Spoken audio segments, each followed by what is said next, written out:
തമിഴ്നാടൻ Dhanush produce ചെയ്ത് ടൊവിനോ തോമസ് നായകനായി 2017 release ചെയ്ത ചിത്രമാണ് തരംഗം. തരംഗം അന്ന് ബോക്സ് ഓഫീസിൽ ഒരു പരാജയ ചിത്രമായിരുന്നു. എന്നാലും തരംഗം പേഴ്സണൽ ഫേവറേറ്റ് ആയിട്ടുള്ള ഒരുപാട് പേരുണ്ട്, ഇൻക്ലൂഡിംഗ് മീ. ഇപ്പൊ ഈ സിനിമയെ കുറിച്ച് പറയാൻ കാരണം തരംഗത്തിന്റെ ഡയറക്ടർ ഡൊമിനിക് ആയിരുന്നു, തരംഗത്തിലെ നായിക ശാന്തി ബാലകൃഷ്ണനും ആയിരുന്നു. ലോകയുടെ മെയിൻ ആൾക്കാർ, ലോകയുടെ സ്ക്രിപ്റ്റ് ചെയ്തവർ രണ്ടുപേരുമാണ്. ലോക ഡയറക്ട് ചെയ്തത് തരംഗത്തിന്റെ ഡയറക്ടറായ ഡൊമിനിക് അരുൺ തന്നെയാണ്. അതുകൊണ്ടാണ് ഇപ്പൊ ഈ സിനിമയെ കുറിച്ച് പറയാൻ കാരണം. ഈ സിനിമ കണ്ടിട്ടില്ലാത്തവർക്കൊന്ന് കണ്ടു നോക്കാവുന്നതാണ്. ഒരു ഡാർക്ക് ഹ്യൂമർ കാറ്റഗറിയിൽ വരുന്ന ഒരു ചിത്രമാണ്. ഒരു രാത്രിയിലെ ഒരു പോലീസ് ഇൻവെസ്റ്റിഗേഷൻ, അതുമായിട്ട് ബന്ധപ്പെട്ട് വരുന്ന ഒരു പോലീസ് ഓഫീസറുടെ മരണം, സസ്പെൻഷൻ, അതിൽ നിന്നും കരകയറാനുള്ള ഒരു തത്രപ്പാട്, അങ്ങനെ കുറച്ച് കാര്യങ്ങളാണ് ഈ പടത്തിൽ പറഞ്ഞിട്ടുള്ളത്. പക്ഷേ നോർമൽ ഒരു ഇൻവെസ്റ്റിഗേഷൻ ത്രില്ലർ അല്ലെങ്കിൽ ഒരു ഹ്യൂമർ പടം എന്നതിനേക്കാൾ ഉപരി ഇതിന്റെ ഒരു പ്രത്യേകതരം ഒരു കഥാപറച്ചിലായിരുന്നു. അത് എല്ലാവർക്കും ഉൾക്കൊള്ളാനും കഴിയില്ല. ഈ ചിത്രത്തിൽ ഇവരെ കൂടാതെ ഉണ്ണി മുകുന്ദൻ ഒരു കാമിയോ റോളിൽ വരുന്നുണ്ടായിരുന്നു. ഉണ്ണി മുകുന്ദന്റെ എൻട്രി എനിക്ക് ഭയങ്കര ഇഷ്ടമാണ്. ഭയങ്കര ആ സിനിമയിൽ ഒരു നല്ലൊരു പോയിന്റിലാണ് പുള്ളിയുടെ എൻട്രി വരുന്നത്.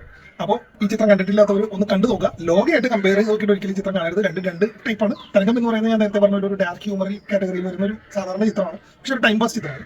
ലോക എന്ന് പറയുന്നത് ഇപ്പോൾ അറിയാലോ, വേറെ ലോകത്തെ.